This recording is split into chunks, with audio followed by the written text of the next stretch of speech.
50 ఎకరాల వరి పండిస్తే కావేరి సీడ్స్ వాళ్ళు 4000 రూపాయలకు క్వింటాలు కొన్నారు. పేద రైతులకు 2000 కోసం కొనలేదు, కానీ ఆయన పండించిన పంటకు మాత్రం 4000 రూపాయలు ఇచ్చారు. నేను అడగదలుచుకున్నా, మనమేమో ఒడ్లు పండించినాం, ఆయన ఏమన్నా బంగారం పండించిండా? ఒరేసుకుంటే ఊరేసుకున్నట్టే అన్నాడు కదా.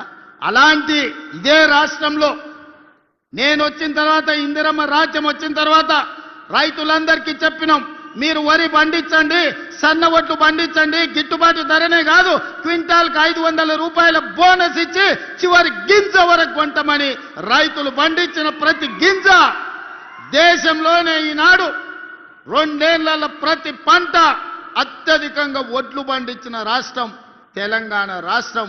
ఇవాళ రైతులు పండించిన పంట మనం కొనుగోలు చేస్తున్నాం. ఇవాళ కందులు కొన్నాం, మొక్కలు కొన్నాం, జొన్నలు కొన్నాం. ఇవాళ రైతు పండించిన పంటలు మనం కొంటున్నాం. రైతులకు ఒక భరోసా ఇచ్చినాం.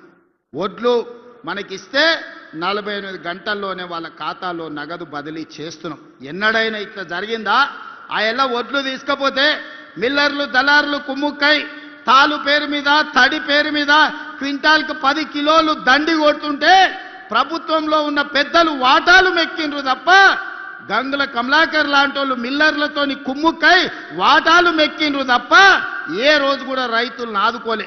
ఇవాళ ఎవడైనా మిల్లర్ అయినా దళారైనా ఇవాళ తాలు పేరు మీద, తుట్టి పేరు మీద ఉన్న ఏమైనా కట్ చేస్తున్నారేమో చూడండి, ఈపులు విమానమూతం అవుతాయని మన ప్రభుత్వంలో చెప్పడం జరిగింది.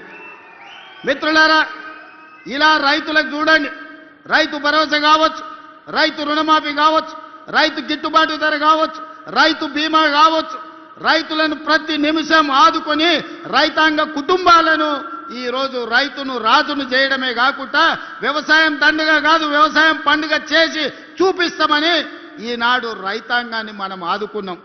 ఇక మా ఆడబిడ్డలు, మా అక్కలు ఈడనే ఉండరు. నేను హెలికాప్టర్ల పైనుంచి వచ్చేటప్పుడు తుమ్మల గారికి చూపించిన పాలపిట్టలు లెక్క చీరలు చూడు ఎంత మంచిగా ఉన్నాయో. దసరా పండుగ నాడు పాలపిట్టలు చూసినట్టుంది మా అక్కలు ఆ చీరలు కట్టుకొని వస్తుండే. ఇవాళ మా అక్కలు కెమెరామెన్ అక్కడ చూపి మా అక్కలందరూ పాలపిట్ట చీరలతో ఎంత మంచిగా ఉన్నారు. ఇంటాయన కూడా సంతోషపడతాడు, మా అక్కలందరూ ఇంత మంచిగా కనిపిస్తారు అంటే. ఇవాళ మా అక్కలందరూ పాలపిట్ట చీరలు కట్టుకొని ధైర్యంగా, మా తమ్ముడు వచ్చిండు పండుగ పూట చీర పెడితే మాకు సారే అని చెప్పి ఇవాళ తమ్ముడిని ఆశీర్వదించడానికి ఇంత దూరం వచ్చారు మా అక్కలు. ఆ ఎల్ల బతుకమ్మ చీరలు ఇచ్చిండ్రు. ఎన్నడన్నా మా అక్కలు కట్టుకున్నారా? అక్కల్ని ఆలోచన చేయమని నేను అడుగుతున్నా. బతుకమ్మ చీరలు అల్ల ఇస్తే సూరత్ నుంచి కిలోల కొద్ది కొనుక్కొచ్చి కోట్ల రూపాయలు మీరు కమిషన్ తీసుకుంటే బతుకమ్మ చీరలలో కూడా ఆ చీరలు తీసుకెళ్లి వ్యవసాయ పొలాల కాడ, మొక్కజొన్న కాడ పిట్టలను బెదిరించనిక కట్టిండ్రు తప్ప ఆడబిడ్డలు ఎప్పుడన్నా ఆ చీరలు కట్టుకున్నారా? మీ బతుకు జడ ఆడబిడ్డలకు పెట్టే చీరల్లో కూడా మీరు కమిషన్ వదలకపోతే మీది కూడా ఓ బతికేనా అని ఇవాళ మా ఆడబిడ్డలు అనే పరిస్థితి వచ్చింది. కానీ ఇవాళ మా అక్కలు సంతోషంగా మేమిచ్చిన ఇందిరమ్మ చీరలు కట్టుకొని ఇవాళ వచ్చారు. అదేవిధంగా మా పొన్నం ప్రభాకర్ చెప్తున్నాడు, మొన్న సమ్మక్క సారలమ్మ జాతరలా లక్షలాది మంది ఆడబిడ్డలకు ఉచిత బస్సు ఇచ్చినామని. నేను అడుగుతున్న ఇవాళ 2 ఏళ్లలో మా అక్కలే సాక్షి, ఏడన్నా బస్సులు ఎవరన్నా ₹1 అడిగినరా అక్క? మిమ్మల్ని కిరాయి అడిగినరా అక్క? నిజం చెప్పురి.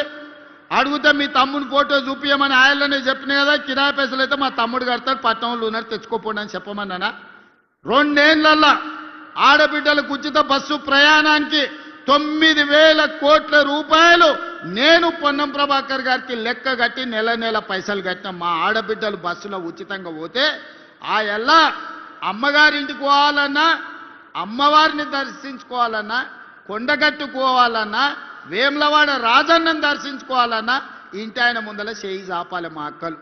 అయ్యా నేను రాజన్న దగ్గరకు పోయేస్తా, కొండగట్టుకు పోయేస్తా అంటే ఇంటి ఆయన చెప్పడే ఇప్పుడు దసరా పండుగ కదా, దీపావళికి పోదు కానీ, లేకపోతే ఉగాది పండుగ పోదు, ఇప్పుడు ఏం తొందర ఉందని.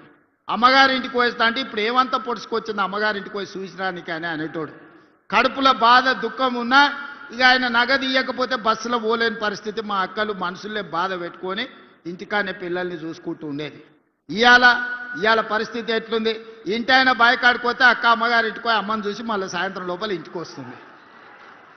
అమ్మగారిని దర్శించుకోవాలంటే ఆలోచన లేదు, బస్సు ఎక్కి పిల్లల్ని తీసుకొని చక్కగా పోయి గుడికి పోయి దర్శనం చేసుకొని వస్తుంది. 9,000 కోట్ల రూపాయలు ఇవాళ మా ఆడబిడ్డల కోసం నేను ఖర్చు పెట్టిన. ఒక్కొక్క అక్కకు ఒక్కొక్క చెల్లెకు నెలకు 4-5 వేల రూపాయలు మిగులుతున్నాయి బస్సు ప్రయాణం నౌకరు చేసుకునేటోళ్ళకు. ఇది మేము ఇచ్చింది కాదా?